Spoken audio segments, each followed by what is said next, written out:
Screen visible है मेरी? जी सर। Yes sir. जी, हम पढ़ते हैं पेपर 2 की फर्स्ट यूनिट है, योगियों का जीवन परिचय है उसके अंदर, वो पढ़ेंगे। और भी बहुत सारी चीजें हैं, वो सारी हमने पढ़नी है।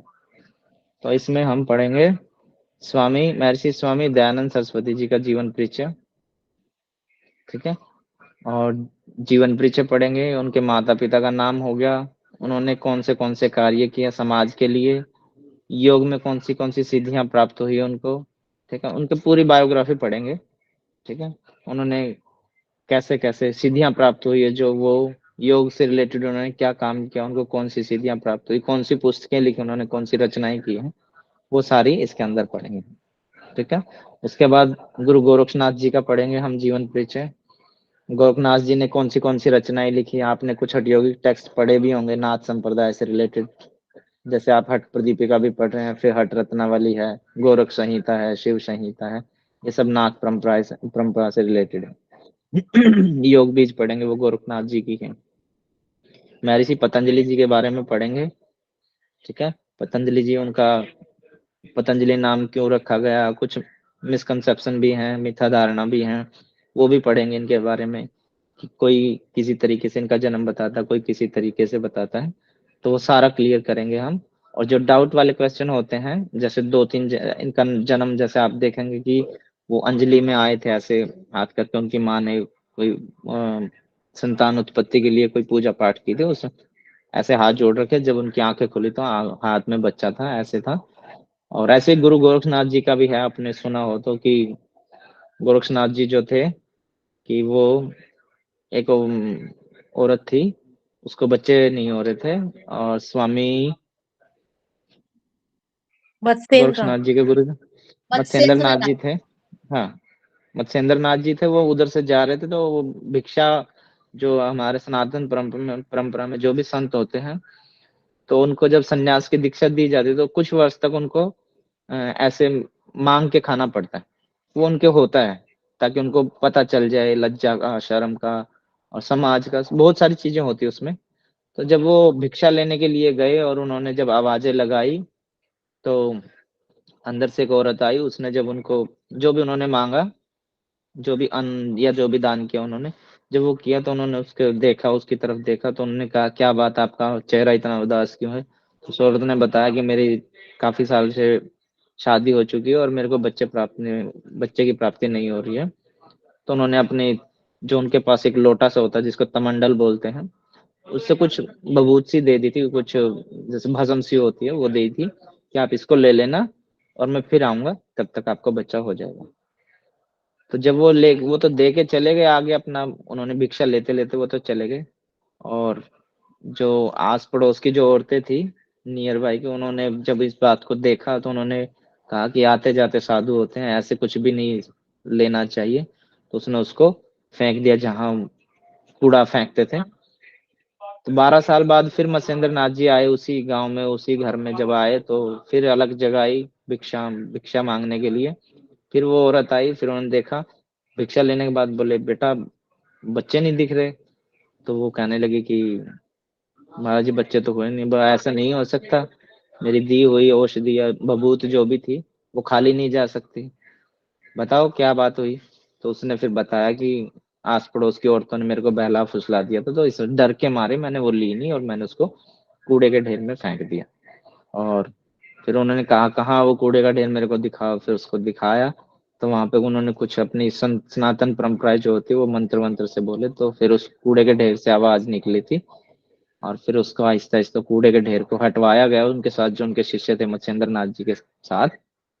तो वहां से उसको फिर बाहर निकाला 12 साल बाद। और वो 12 साल, मतलब 11-12 साल का ऐसे बताते हैं कि 12 साल का वो था।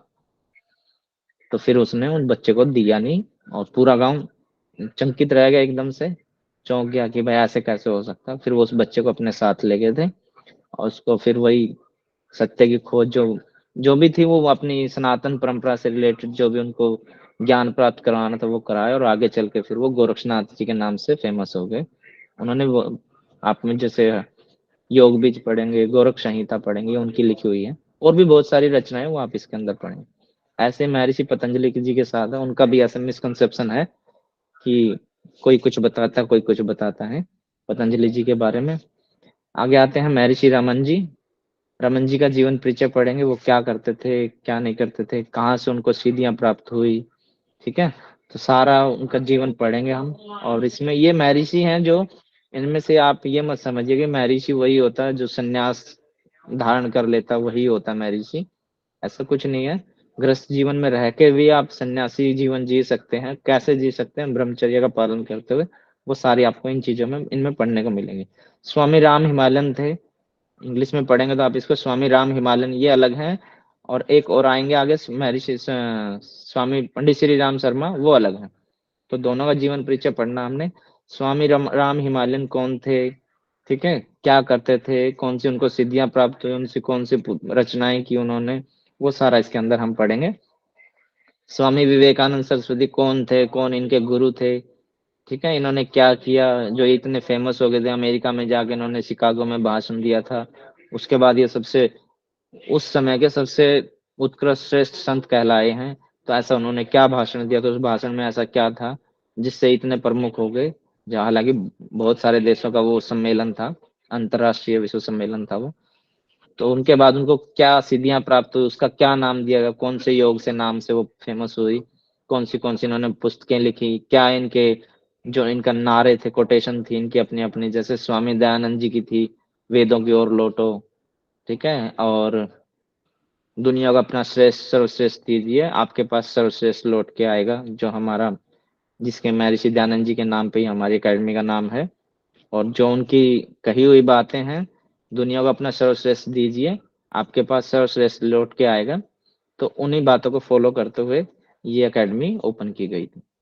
ठीक है, तो यहाँ कोई भेदभाव नहीं है, सबको आप जो भी है जितना हो सकता है उतनी सहायता करने वाले हैं। हमें मतलब वो नहीं है, उम्मीद नहीं कि बच्चे हमें वापस में कुछ देंगे। कल को बच्चे जाके कोई पीएचडी करके आगे कोई डॉक्टर बनेगा या कोई अच्छे पद पे जाके वो हमारी हेल्प करे, ठीक है, वो हमारा एम नहीं है। तो वो घूम के अपने पास आ जाता है, कहीं ना कहीं से आ ही जाता है। जब आप कर्मा पढ़ेंगे ना श्रीमद् भगवत गीता के अनुसार, तो आप जब अनासक्त कर्म करेंगे ना, तो कहीं ना कहीं से वो भगवान आपको वापस करवा देता है। स्वामी विवेकानंद से उसके बाद स्वामी शिवानंद सरस्वती जी हैं, जो ऋषिकेश में उनका आश्रम है। एक स्टोरी भी बताई थी मैंने पहले आपको, इनसे रिलेटेड एक स्टोरी है, वो भी बताऊंगा मैं आपको।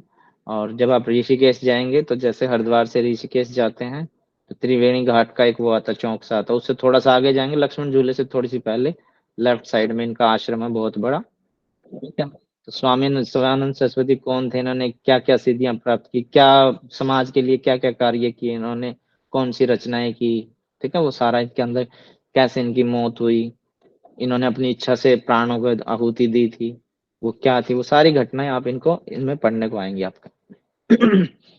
पंडित श्री राम शर्मा आचार्य हैं, इनकी जीवनी पढ़ेंगे, ऐसे ही इनके बारे में पढ़ेंगे, कौन थे इनके माता पिता का क्या नाम था, कौन इनके गुरु थे, फैमिली बैकग्राउंड क्या था, ये क्यों आए योग की तरफ, ऐसे क्या इनके साथ घटना घटी कि जो इनको योग में आना पड़ा, और योग में आने के बाद इनको फिर क्या सिद्धियां प्राप्त हुई, समाज के लिए क्या क्या कार्य किए इन्होंने, वो सारा इसमें पढ़ेंगे।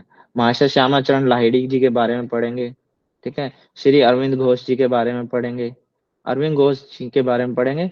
महर्षि महेश योगी जी हैं, कौन थे, क्या कार्य किया समाज के लिए, क्या योगदान रहा इन्होंने इनका, ठीक है, ये सारी चीजें पढ़ेंगे।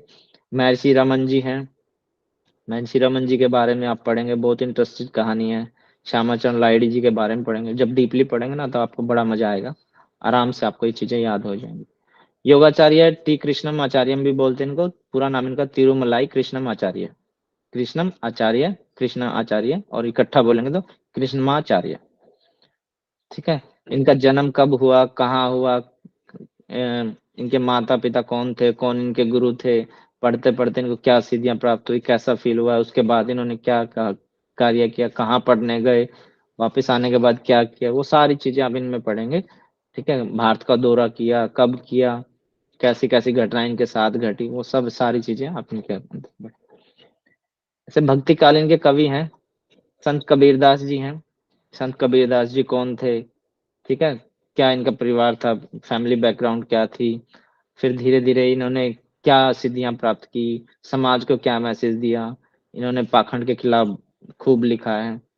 और इनकी घटना जब इनकी मौत हुई, जब इनके प्राण निकल गए, तो इनका देखा, इनकी डेड बॉडी नहीं थी, वो सारी चीजें आप पढ़ेंगे, वहां पे फूल ही थे बस। क्योंकि ये उस टाइम पे ना हिंदुओं के और मुसलमानों के दोनों के खिलाफ बोलते थे, पाखंड के खिलाफ बोलते थे, मूर्ति पूजा के खिलाफ खूब बोलते थे। इनके दोहे भी बहुत फेमस, वो आप पढ़ेंगे दोहे क्या क्या थे, इनके फेमस दोहे हैं। तो जब इनकी डेथ हुई तो लोगों को समझ आया, जब तक ये जिंदा थे तब कम समझ आया इनको, जब इनकी डेथ हुई तब लोगों को खूब समझ में आया। फिर इनके जो जो इनका शव था उस पे झगड़े हो गए। हिंदू कहने लगे कि हम इनका अंतिम संस्कार अपनी मान्यता के अनुसार करेंगे, मुस्लिम कहने लगे कि हम अपनी मान्यता के अनुसार करेंगे। ऐसे झगड़े पर जब बताते हैं कि जब इनके शव से चद्दर को हटाया गया तो वहां पे इनका शव था ही नहीं, वहां पे कुछ फूल थे। उनमें से कुछ फूल को लेके मुसलमानों ने फिर से अपनी नमाज उसमें मस्जिद में रख दिया, और फिर से हिंदुओं ने अपने मंदिर में रख दिया, और इनके नाम का फिर से मंदिर बना दिया। और ये खुद मूर्ति पूजा के खिलाफ थे। ठीक है, वो पढ़ेंगे सारी स्टोरी आप इसमें। गोस्वामी तुलसीदास जी के बारे में पढ़ेंगे, इनका जन्म कहाँ हुआ, कैसे हुआ, क्यों हुआ, वो सारी चीजें पढ़ेंगे, क्या इनके साथ घटनाएं घटी। गोस्वामी तुलसीदास जी के बारे में कोई बता सकता थोड़ा बहुत? किसी ने कहीं कहीं पढ़ा हो, सुना हो कुछ? सर बस इतना पता था कि ये अपनी पत्नी की डांट की वजह से फिर ये उसमें आ गए थे, आध्यात्मिक उसमें। पहले ये उन्हीं के पीछे लगे हुए थे, वो अपने मायके चली गई थी तो ये भी फिर पीछे उनके पीछे वहां चले गए थे, हम्म ये भी पता है कुछ। बड़ी इंटरेस्टिंग सी कहानी है इनके बारे में। आ, इनकी जब शादी हुई तो ये वो करते थे, कीर्तन वगैरह करते थे, कीर्तन भजन करते थे। तो शादी हुई तो बीवी से कुछ ज्यादा ही प्रेम करते थे ये। तो जैसे ही जाते कीर्तन करने तुरंत वापस घर भाग आते थे, मतलब बीवी से कुछ ज्यादा ही मोह हो गया था इनका, और एक पल भी दूर रहना नहीं पसंद करते थे। तो बीवी को अपने घर गए, बहुत साल हो गए थे, बच्चा भी हो गया था। ये जाने नहीं देते थे, कहते थे कि फिर मैं अकेला रह जाऊंगा, मेरा मन नहीं लगेगा। तो मतलब अत्यंत प्रेम में डूब चुके थे। तो एक दिन ऐसा हुआ कि पत्नी इनकी वो बिना बताए चली गई, ये सत्संग करने कहीं गए हुए थे, और वो चिट्ठी छोड़ के चली गई। तो जब ये वापस आए, इन्होंने, बीवी तो मिली नहीं, चिट्ठी मिली इनको। तो चिट्ठी को पढ़ के फिर उन्होंने देखा कि उसने में लिखा हुआ था कि मैं अपने घर चली गई हूँ, कुछ दिन में आ जाऊंगी मैं। ये उसी दिन रात को ही, मतलब शाम को तो आए थे सत्संग करके, रात को ही निकल लिए अपने ससुराल बीवी से मिलने, उनको लेने। तो जब ये गए तो उस आंधी तूफान बारिश बहुत तेज था, और एक नदी पड़ती थी, नदी को पार करके जाना होता क्योंकि बारिश ज्यादा हो चुकी थी, तो उसका वाटर लेवल हाई हो चुका था। तो अब इनको ये हो गया कि इसको पार कैसे करें, क्योंकि पानी का बहाव बहुत तेज था। अब वो स्टार्ट यहाँ से करते तो वो तो बह के ले जाती इनको बहा के। तो इन्होंने क्या किया, फिर देखा कुछ तैरता हुआ आ रहा है, और उस तैरते हुए जो लकड़ी टाइप सी थी उसको पकड़ के नदी पार गए। और जब पार करने के बाद इनको जब पार की, तब इन्होंने जब उस लकड़ी सी को छोड़ा, तब देखा वो किसी की डेड बॉडी थी। मतलब पत्नी के प्रेम में इतने डूब चुके थे कि डेड बॉडी को पकड़ के इन्होंने नदी को पार किया। फिर पार करके जब गए, फिर बताते हैं कि जब इनका घर था तो वहां पे गेट तो बंद थे, तो बताते कि एक रस्सी सी लटक रही थी, उसको पकड़ के ये ऊपर चढ़े। तो बाद में पता चला वो रस्सी नहीं थी, वो सांप था। फिर ये जब बीवी के पास गए, दरवाजा खटखटाया, तो बीवी ने फिर जब गेट खोला तो उन्होंने इनको फिर डांट सी लगाई। डांट तो क्या लगाई, ऐसे प्यार में बोला था कि मेरे से इतना प्रेम करते हो, इतना प्रेम आप, क्योंकि ये राम के कीर्तन करते थे, श्री राम जी के। तो उन्होंने कहा कि जितना आप प्रेम मेरे से करते हो, मेरे में इतना ध्यान लगा, और इतना अगर ध्यान आप श्री राम में लगा दो तो आपकी नैया पार हो जाएगी। बस वहीं से इनका मोह भंग हो गया, बीवी से भी बच्चे से भी। वापस चल दिए वहीं से जाके, फिर ये अ, 80 घाट पे आ गए, और वहां आके इन्होंने तपस्या की, और वहीं पे इन्होंने रामचरितमानस की रचना की। 2 वर्ष 16 महीने, शायद 36 या 26 दिन ऐसे कुछ लगे थे इनको, वो हम पढ़ेंगे क्या क्या था। और इतने दिनों में ना फिर रामचरितमानस लिखी थी। पहले उनको ब्रज भाषा में लिखा था, फिर वो सारी भाषाओं में आ गई थी। और ये इनकी घटना थी। फिर इनके बाद इन्होंने संकट मोचन और बहुत सारी रचनाएं की हैं, वो सारा पढ़ेंगे हम इसका। महाकवि सूरदास जी थे, सूरदास जी के बारे में जानता कोई? सर ये जन्म से ही अंधे थे ना, कृष्ण भक्त थे। ये कृष्ण भक्त थे, जन्म से अंधे थे। और बताएगा कोई?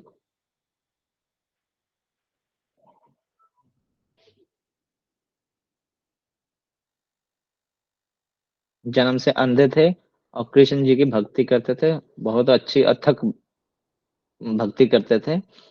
और अंधे होते हुए भी इनको मतलब इतनी सिद्धियां प्राप्त हो चुकी थी कि ये आंख से अंधे थे। और जब कृष्ण जी का श्रृंगार होता था तो ये बता देते थे, नहीं आज इनको ये कपड़े, पीले वाले कपड़े इनको नहीं पहनाओ, इनको दूसरे कपड़े पहनाओ, ये इनको अच्छे नहीं लग रहे आज।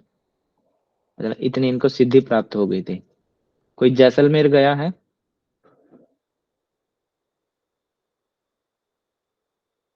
आप में से कोई जैसलमेर गया है घूमने? नहीं सर। जैसलमेर के जो राजा थे वहां पे पहले अकबर बैठते थे। तानसेन का नाम सुना आपने? तानसेन होता था। Yes sir. जी सर, अकबर का टाइम। अकबर के टाइम में जो तानसेन होते थे वो गाते थे वहां पे। आप कभी जाएं, जिसके भी नजदीक लगता हो या जो भी जाना चाहें जाइए देखिए। तो पानी के बीच में बैठ के वो गाते थे। ऐसे बना रखी पानी के बीच में बैठने की जगह, और अकबर बैठता था किले के ऊपर, मतलब उसकी जो गद्दी थी वहां पे, और वो पानी के बीच में बैठ के वहां पे उनकी बैठने की जगह बना रखी है, वहां बैठ के तानसेन गाता था। तो जब इनकी इतनी प्रसिद्धि हो चुकी थी तो अकबर ने इनको बुलाया, ये गए नहीं, फिर इनको बुलाया गया, जब लेके गए तो इन्होंने अकबर जी ने कहा कि आप मेरे लिए गाइए, मतलब मेरा गुणगान करिए, आप जो कहेंगे आपको वो मिल जाएगा। तो इन्होंने कहा मैं कृष्ण का भक्त हूँ, कृष्ण के लिए ही गाऊंगा, मैं किसी और पर्सनल किसी व्यक्ति के लिए नहीं गा सकता। तो अकबर वैसे तो बहुत निर्दयी था, पर अकबर ने भी इनको माफ कर दिया कि ठीक है आप जाइए, आप अपनी भक्ति कीजिए अच्छे से। और ये डेली अपना उस मंदिर में ही रहते थे जहाँ कृष्ण जी की भक्ति करते थे। और एक दिन ये आए नहीं, क्योंकि सुबह नहा धो के आ जाते थे। एक दिन ये आए नहीं, जब फिर नहीं आए तो लोगों ने फिर जाके देखा इनके कमरे में, तो इनकी डेथ हो चुकी थी। हमने बस इतने ही जीवन परिचय पढ़ने हैं, पहले बहुत होते थे वो स्किप हो गए आपकी बार। स्वामी कुवल्यानंद जी थे, और भी बहुत सारे थे, ठीक है, उनके छूट गए हैं इसमें। तो कल से हम महर्षि दयानंद सरस्वती जी का जीवन परिचय पढ़ेंगे। उसके बारे में अगर किसी को कुछ पता हो तो थोड़ा बहुत सा आप बता दीजिए। सर इन्होंने एक तो यही इस सत्यार्थ प्रकाश लिखी है इन्होंने, महर्षि हम्म। दयानंद ने। और इन्होंने जो स्त्री शिक्षा पे बहुत बल दिया है सर। जी जी। हाँ देखो जी। मैंने जब, हाँ, इनका जब वो ये लाइन पढ़नी आई थी, ये महर्षि दयानंद सरस्वती जी का जीवन परिचय, तब मैंने बोला था आपको कि हम इनके बारे में पढ़ेंगे, इनका जन्म कब हुआ, कहाँ हुआ, कौन इनके गुरु थे, कैसे ये सनातन परंपरा की तरफ गए, कैसे संत बने, और फिर संत बनने के बाद इनको कौन सी सिद्धियां प्राप्त हुई, और सिद्धियां प्राप्त हुई तो समाज के लिए उनसे क्या कार्य किया, समाज के लिए अच्छाई। क्योंकि आपको जब किसी को भी सिद्धि प्राप्त होती है तो उसके पास दोनों ऑप्शन होते हैं, ठीक है, वो विनाश भी कर सकता है और वो उद्धार भी कर सकता है। दोनों उसके, वो अपना भी करेगा और समाज का भी कर सकता है, क्योंकि सिद्धि जो प्राप्त होगी वो कुछ भी कर सकता है, ठीक है। तो इन्होंने समाज के अच्छे के लिए क्या क्या कार्य किए, उनमें जब आप पढ़ेंगे इनका जीवन परिचय तो उसमें यही आएगा। सती प्रथा को इन्होंने बंद करवाया था। सती प्रथा जानते हैं आप लोग क्या होती है? जी सर। Yes sir. क्या होती है सती प्रथा जी? सर इसमें जैसे जी उनके सर। जो हस्बैंड होते हैं, अगर किसी का डेथ हो गया पति पत्नी के बीच में, जैसे पति का, तो उसके ऊपर चीता पे उनकी पत्नी को जला दिया जाता था, इसी को ही सती प्रथा बोला जाता था। उसको जिंदा जला दिया जाता था। जैसे कोई यस सर। व्यक्ति चला गया, कोई व्यक्ति मर गया, तो उसकी बीवी को शमशान घाट लेके जाते थे, आगे आगे उसको मतलब उसकी अर्थी जाती थी, और औरत को भी ले जाया जाता था साथ के साथ। और बड़े बड़े डंडे लेके जाते थे लोग, और चिता को जब ऐसे जहाँ उस डेड बॉडी को जलाया जाता वहां उसको रख के उसके ऊपर औरत को बैठा दिया जाता था, फिर लाठियों से ऐसे दबा लिया जाता ताकि आग लगेगी तो वो उठ के भाग ना जाए, उसको जिंदा जला दिया जाता था। अगर आपको इस देखना है इसको तो अ, मंगल पांडे एक मूवी है आमिर खान की, वो देख सकते हैं आप, उसमें ये सारा है। तो ऐसे वो औरत को जिंदा जला दिया जाता है। तो जब स्वामी दयानंद सरस्वती जी आए समाज में, संत बन के उभर के आए, तो इन्होंने वो कार्य किए सती प्रथा को बंद किया। जाति प्रथा थी, जाति प्रथा को बहुत हद तक इन्होंने खत्म किया, हालांकि अभी भी चल रही है, कुछ सरकार का भी योगदान है उसमें। बेमेल विवाह होते थे जिन पे सिर्फ इन्होंने ही बोला, बाकी किसी ऋषि महर्षि संत महात्मा ने किसी ने नहीं बोला। बेमेल होता था, कुछ लोग होते थे जो बहुत अच्छे पैसे वाले होते थे, अमीर लोग होते थे, तो वो लोग क्या करते थे, गरीब जो गरीब व्यक्ति था उसकी बेटी को, जैसे मान लो वो 50-55 साल का है, तो 16-17-20 साल की लड़की से शादी कर लेते पैसे के कुछ लालच दे के जो भी, तो वो बेमेल विवाह बोलते थे उसको। तो उनको स्वामी दयानंद जी ने ही बंद करवाया था, बेमेल विवाह को, क्योंकि 50-55 का 60 साल का व्यक्ति अगर मान लो 14-15 साल की लड़की से शादी करता है, तो जब तक वो 20-22 की होगी तब तक वो चल बसेगा, तो उस औरत का क्या कसूर, उस लड़की का क्या कसूर बेचारी का, वो पूरी उम्र फिर, ठीक है। और सती प्रथा भी इन्होंने बंद करवाई, बेमेल विवाह बंद करवाया, पुनर्विवाह इन्होंने स्टार्ट करवाया। मान लो किसी लड़की की शादी होगी किसी लड़के से, उसको कोई बीमारी है या कोई भी इशू आ गया, क्योंकि पहले तो बीमारियां बहुत होती, ट्रीटमेंट भी कम होते थे, ठीक है, और जो बीमारियां होती थी वो थोड़ी सी ज्यादा सीरियस वाली होती थी, जैसे बुखार भी हो गया तो बुखार में ही आदमी चला जाता था। अब तो फिर भी थोड़ी सी साइंस ने ग्रोथ की, मेडिकल ने ग्रोथ की है, तो कोई व्यक्ति चला गया, अब उस औरत का, उस लड़की का, उस लेडीज का क्या कसूर बेचारी का, अब वो पूरी उम्र किसी से शादी नहीं कर सकती थी, वो ऐसे ही घुट घुट के मरती थी। तो पुनर्विवाह जो वो इन्होंने शुरू करवाए थे, लोगों को समझाया, अवेयर किया लोगों को इस चीज के बारे में, ठीक है। तो लोगों ने पहले तो मतलब बहुत घिन नजर से देखते थे, भाई इसकी शादी हो चुकी है, अब ये दूसरा आदमी कैसे एक्सेप्ट करेगा इस चीज को, तो इन्होंने सब लोगों को समझाया, तो लोगों को आहिस्ता आहिस्ता समझ आई, तो पुनर्विवाह भी इन्होंने स्टार्ट करवाया था, जाति प्रथा इन्होंने ही करवाई थी, और ये मूर्ति पूजा के बहुत खिलाफ थे। आर्य समाज की स्थापना इन्होंने की थी, और मूर्ति पूजा के खिलाफ थे। ये कहते थे पूजा करनी आपने तो चरित्र की करो, न कि चित्र की। ये कहते थे आपने कृष्ण जी का मतलब कृष्ण जी का जीवन जीना है ना, तो उनके पद चिन्हों पे चलो, उनके चरित्र को जियो, उसको पढ़ो, उसकी पूजा करो, ना कि आप कृष्ण जी की चित्र की पूजा करो, ठीक है। आपने श्री राम बनना है तो श्री राम का जीवन परिचय पढ़ो, उनके बारे में पढ़ो, उन्होंने 14 साल वनवास में क्या क्या सहन किया, एक राजा का बेटा होते हुए, और वो भी बड़ा बेटा होते हुए, जब पता उसको कि बाप के जाने के बाद राजपाट सारा श्री राम जी का है, फिर भी उन्होंने एक बार उनके पिता के कहने पर ही 14 साल के लिए घर राजपाट सब कुछ छोड़ के चले गए। छोटा भाई देखो, उनकी खड़ाऊ लेके उसकी पूजा की, एक भाई उनके साथ चला गया। तो वो इनसे घटनाएं जो घटी इनके साथ, उनको जानो, वो अपने अंदर रमाओ, उनकी पूजा करो, चरित्र की पूजा करो, न कि चित्र की, सिर्फ ये बोलते थे।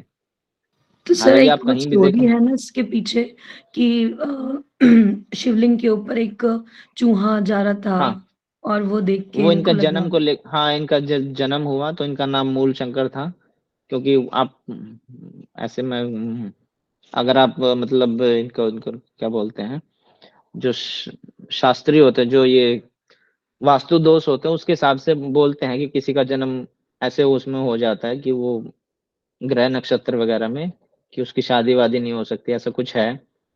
तो उनमें ये हुए थे, तो इनका नाम मूल शंकर रख दिया था, और इनके माता पिता थे वो शंकर के भक्त थे, तो मूल शंकर इनका नाम रख दिया था। और ये जब थोड़े से बड़े हुए, 7-8 साल के हुए, तो इनके घर में कीर्तन था, और इन्होंने जानना था कि शिव कौन होता है। जब माता पिता से पूछा तो माता पिता नहीं बता, क्योंकि आप भी जनरली अगर किसी से पूछोगे शिव कौन है, शिव ये है, फोटो दिखा देंगे बस, ये पार्वती है, ये इनका बेटा है गणेश, बस इतना सा ही जानते हैं हम लोग, इससे ज्यादा नहीं जानते। तो जब इनकी जिज्ञासा हुई जानने की, तो इनको वो जवाब मिला नहीं। फिर इनके घर जब वो कीर्तन हुआ, तो कीर्तन में वो पूछा कीर्तन किस लिए होता है, तो बोले आज शिव जी प्रकट होंगे। तो ये कीर्तन में ध्यान लगा के ऐसे बैठ के टकटकी लगा के त्राटक की तरह, कि शायद कृष्ण जी प्रकट होंगे। पर वो कीर्तन चलता रहा, चलता रहा, चलता रहा, चलता रहा, कोई भगवान शिव प्रकट नहीं हुए।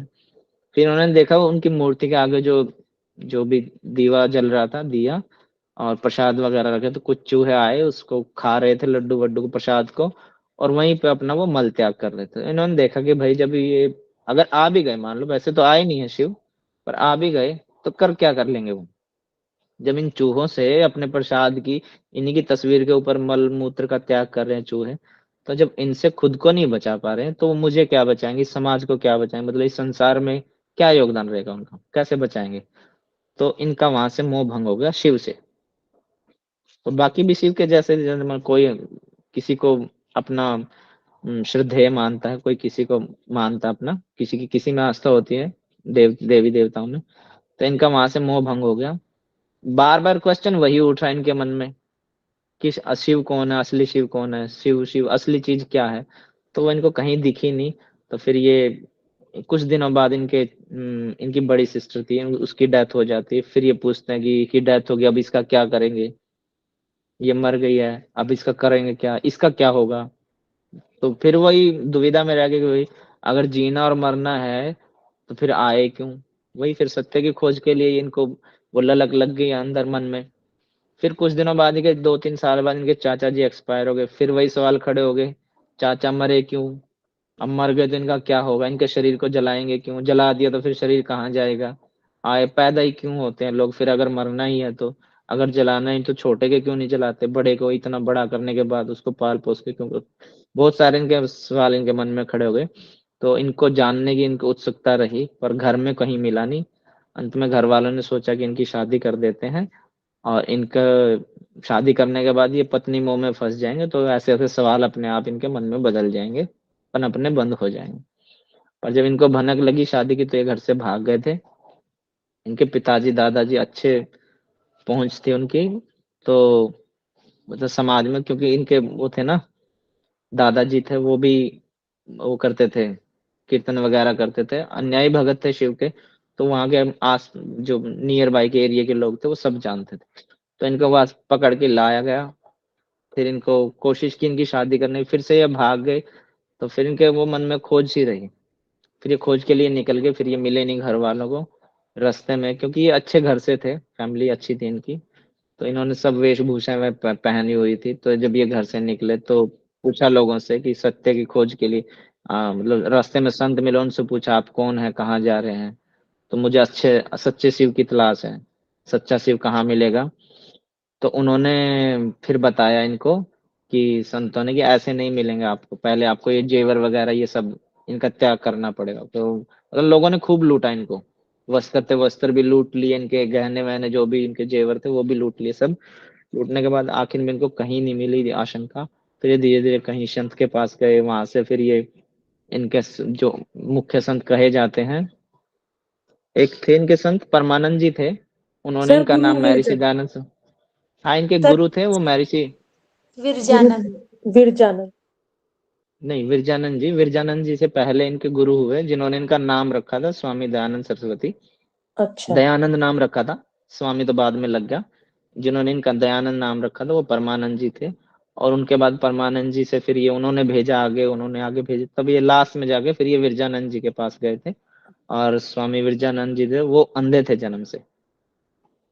ठीक है, तो ये उनके पास गए, जाके इन्होंने दरवाजा खटखटाया तो अंदर से आवाज आई कौन है। फिर बाहर से इन्होंने बोला कि मैं यही जानने आया हूं कि मैं हूं कौन। फिर उनको लगा कि हाँ कोई सच्चा जिज्ञासु व्यक्ति आया है। तो उन्होंने कहा अंदर आ जाओ, आपका स्वागत है। फिर उन्होंने इनको जो भी शिक्षाएं ग्रहण करवानी थी वो सारी करवाई। और उसके बाद फिर जब इनको जितनी भी शिक्षाएं देनी थी उन्होंने जब दी, तो आखिर में, क्योंकि उस टाइम पे गुरु परंपरा होती थी, गुरु शिष्य परंपरा होती थी, ये सब आपको उन्हीं काल के मिलेंगे। तो जब गुरु शिष्य को जब शिक्षा ग्रहण करवाता, तो जब उसका जाने का टाइम होता है, जब गुरु को ये पता चल जाता अब ये पूरी तरह से परिपूर्ण हो चुका है, तो उसको जब समाज के कार्यों के लिए उसको भेजते हैं, तब उससे कुछ ना कुछ लेते हैं भिक्षा के रूप में, दान के रूप में, गुरु दक्षिणा के रूप में। तो इनसे जब मांगा तो इन्होंने कहा कि मेरे पास, इन्होंने कुछ लौंग थे इनके पास, वो लौंग विरजानंद जी को दिए कि मेरे पास तो यही है। तो विरजानंद जी ने कहा मुझे आपसे ये उम्मीद नहीं थी। तो इन्होंने कहा कि गुरुजी मेरे पास तो यही है, अब तो मेरा जीवन है, अभी वो ले लो। तो विरजानंद जी ने कहा वही तो चाहिए। तो फिर उन्होंने कहा कि समाज में बहुत सारी कुरीतियां फैली हुई हैं, बहुत सी बुराइयां फैली हुई हैं, पाखंड फैला हुआ है, आप उसको खत्म करिए। फिर ये उस काम में लगे थे। और इनको कई बार जहर भी दिया गया, क्योंकि ये पाखंड के खिलाफ बोलते थे, और जो पाखंड की दुकानें थी, जो भी लोग थे, लोगों को बहला फुसला के पैसे लूटते थे, अनपढ़ थे लोग, उनसे पैसे लूटते थे, ठगते थे लोगों को। ठीक है, तो ये उनको समझाने लगे, तो उनकी दुकानें जो है वो चलनी बंद होगी। उनको खतरा हो गया भाई, अगर पाखंड के खिलाफ ये बोलेगा तो पाखंड कम होएगा, लोग हमारे पास नहीं आएंगे, हम कहाँ से अपना जीवन यापन करेंगे, क्योंकि उनकी वो दुकानें थी। तो इनको कई बार मारने की कोशिश की गई, बहुत सारे इनके साथ, मतलब कई बार इनके ऊपर पथराव भी हुआ, जहर भी दिया गया कई बार।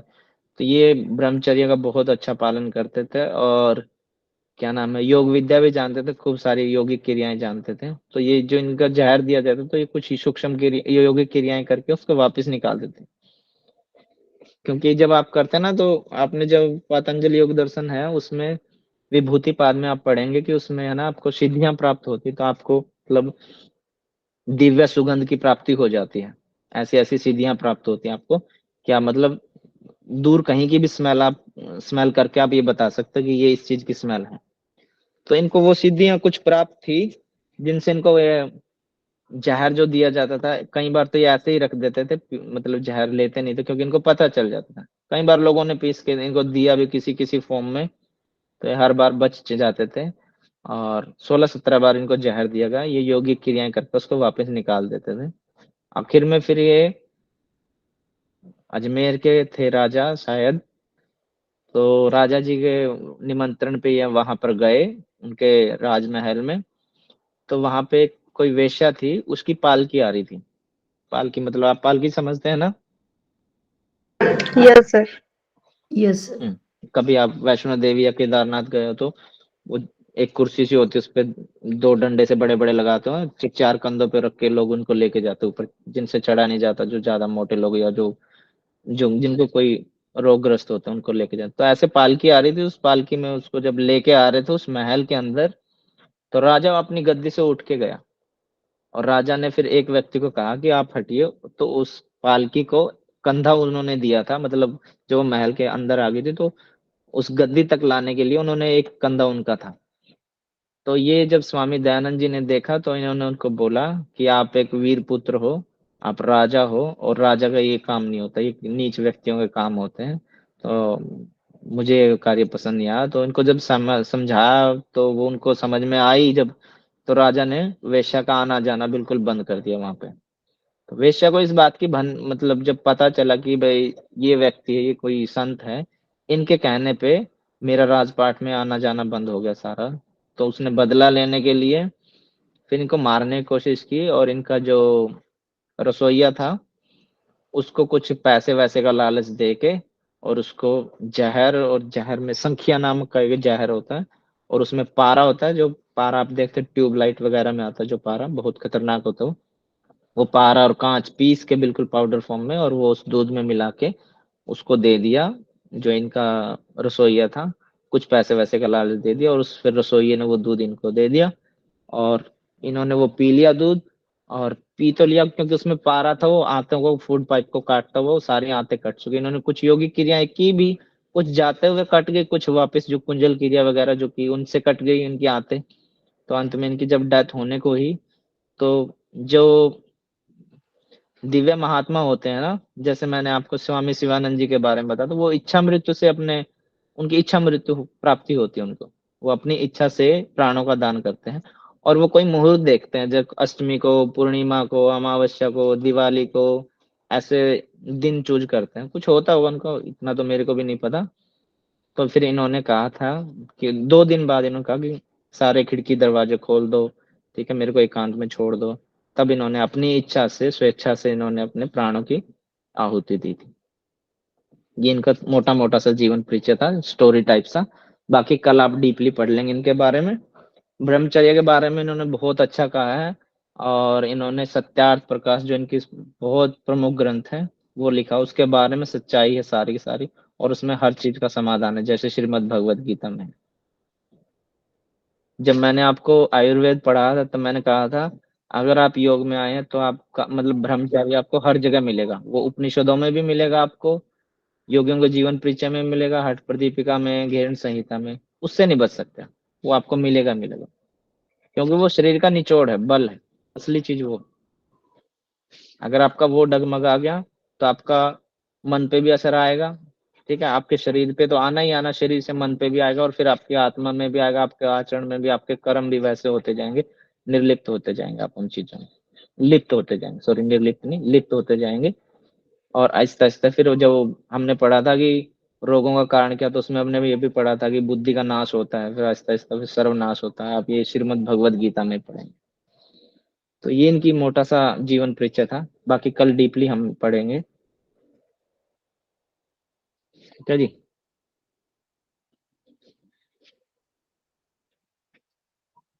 आशा करता हूँ आपको ये स्टोरी समझ में आई होगी। Yes sir. Yes sir.